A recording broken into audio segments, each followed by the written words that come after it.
गुरुर्ब्रह्मा गुरुर्विष्णू गुरुर्देवो महेश्वरा गुरु साक्षात परब्रह्म तस्मै श्री गुरवे नमः.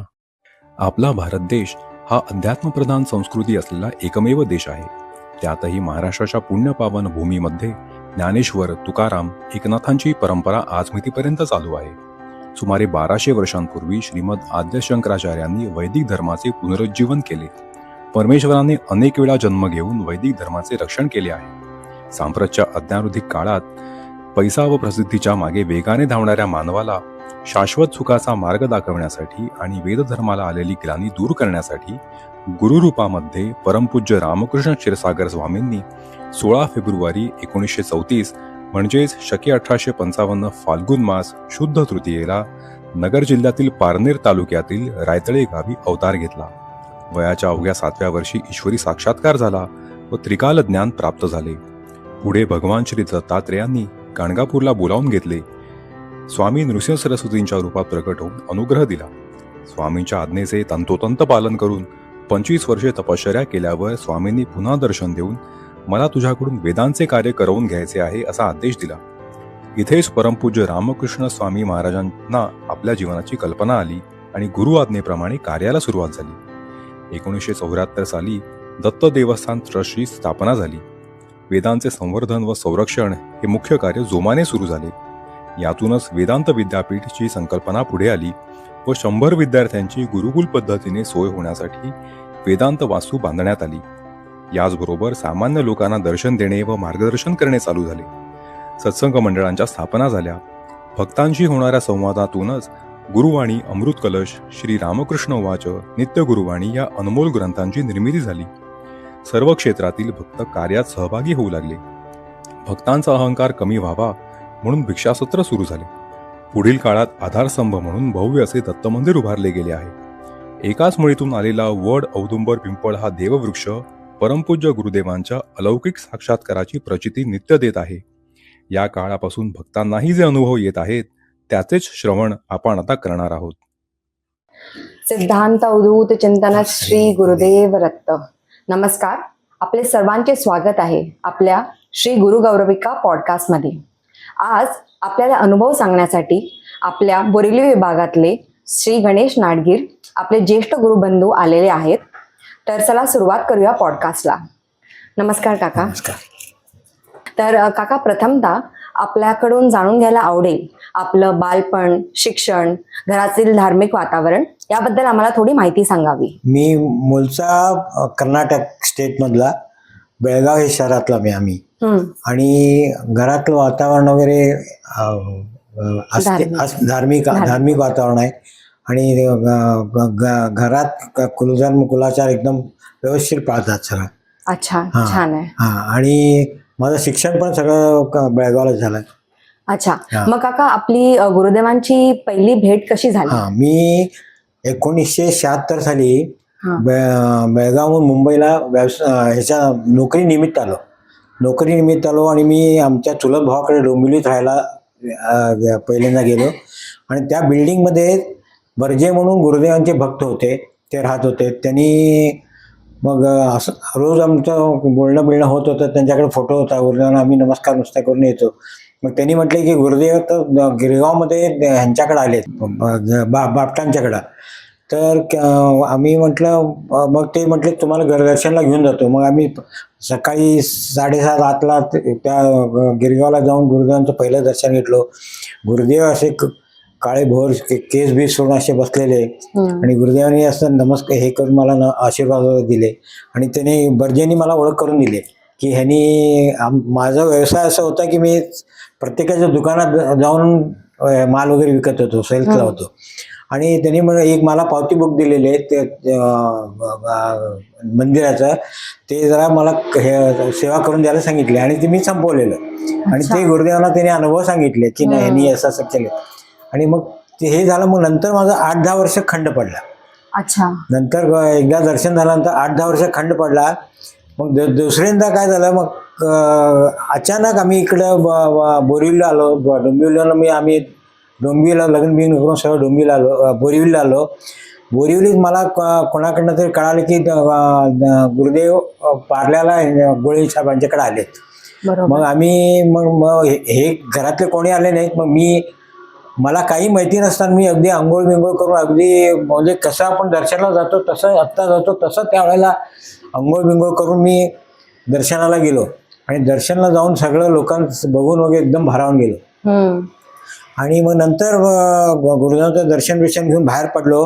तिथं गुरुवाणीचा स्टॉल लागलेला आणि ते गुरुवाणीचं स्टॉल मी येताना म्हटलं गुरुवाणी घेऊन जाऊ घरी वाचायला म्हणून.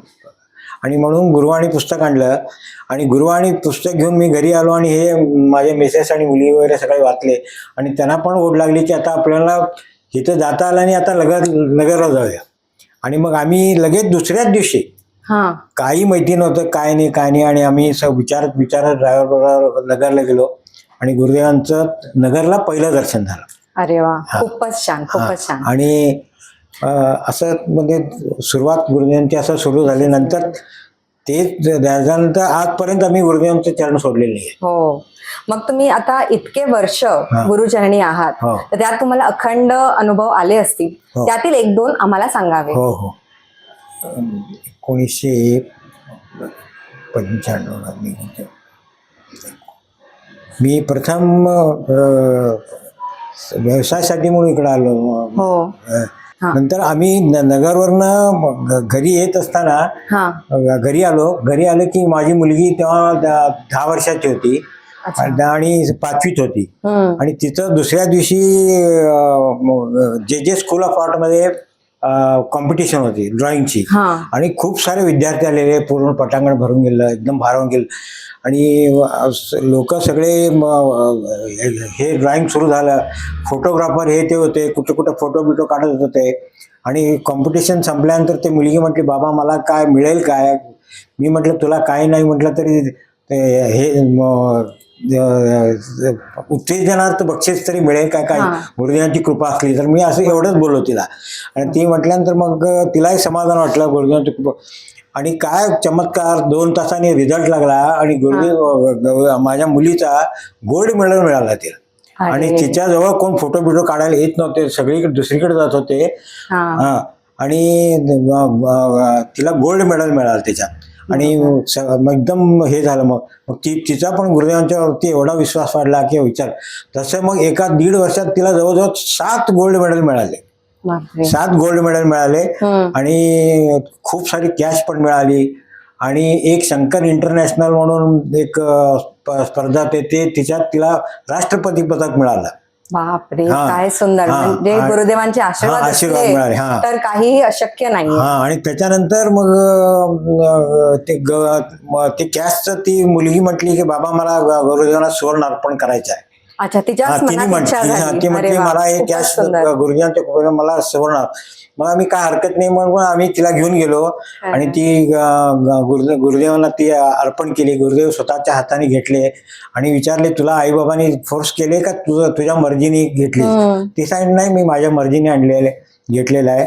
आणि ते तसं म्हटलं. गुरुदेव म्हटले एवढ्या लहान वयात तिला सेवा करायची हे झाली आणि धर्मासाठी एक एवढी मोठी गोष्ट आहे असं गुरुदेवांनी उद्गार काढले आणि आशीर्वाद दिले. अच्छा, म्हणजे कसं काकांनी पण पहिलेच सेवा करायची सुरुवात केली होती आणि तेच तिच्या लहान मनावर बिंबवलं गेलं असेल.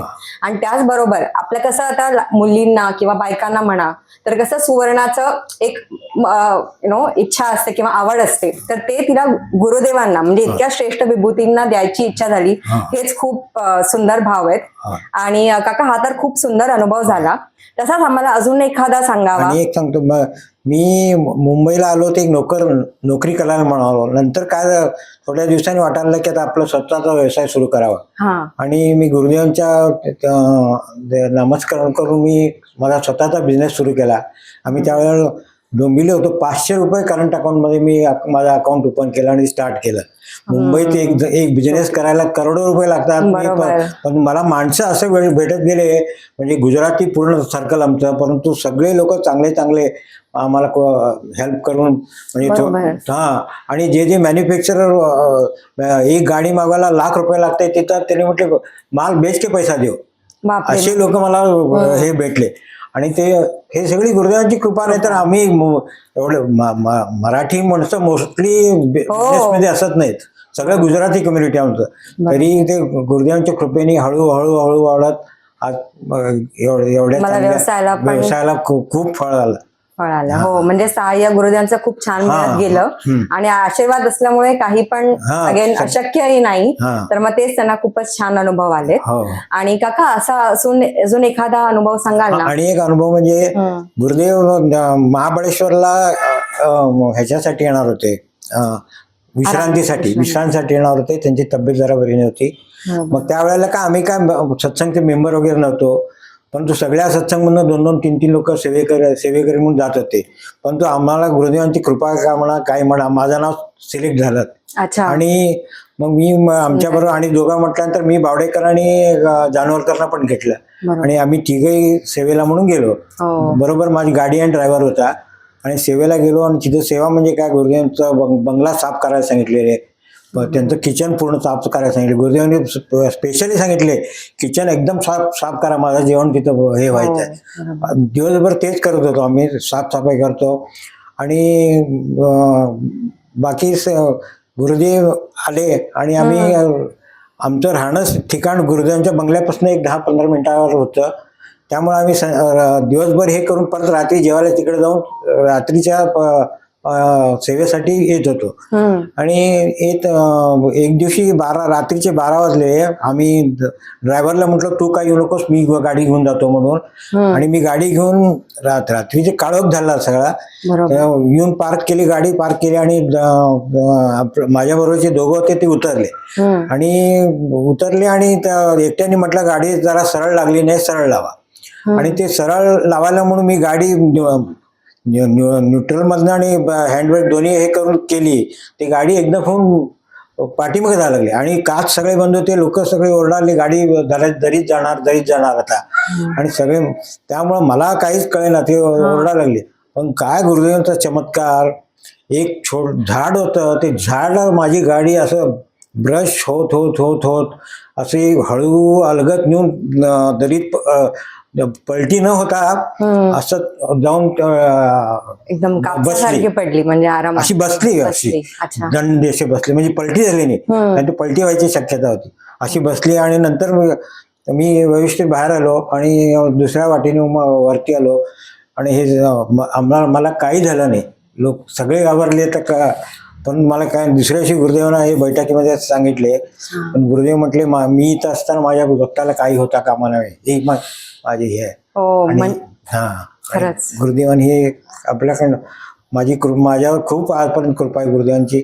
खरंच खूपच सुंदर. म्हणजे कसं की गुरुदेव प्रत्येक भक्ताची किती काळजी घेतात, ते तिथे म्हणजे प्रत्यक्ष रूपात असतील किंवा बाहेर गावाच्या भक्ताकडेही त्यांचं पूर्ण लक्ष असतं. जे पण त्यांच्या दर्शनाला येतात, जे पण त्यांची सेवा करतात, त्यांची पूर्ण काळजी सगळं गुरुदेव वाहतात. हेच आपल्याला सगळ्यांनाच असे वेगवेगळे असे सुंदर अनुभव येतात. काका खूपच तुम्ही छान अनुभव सांगितलेत, एकदम असं मन तृप्त झालेत. मी जे आहे गुरुदेवांच्या कृपेनेच मी जिवंत आहे. खरंय एकदम सुंदर. आता आपण आजच्या एपिसोड साठी इथेच थांबूया. परत भेटूया पुढच्या एपिसोड मध्ये. तोपर्यंत आपण करत राहा लाईक, शेअर आणि सबस्क्राईब.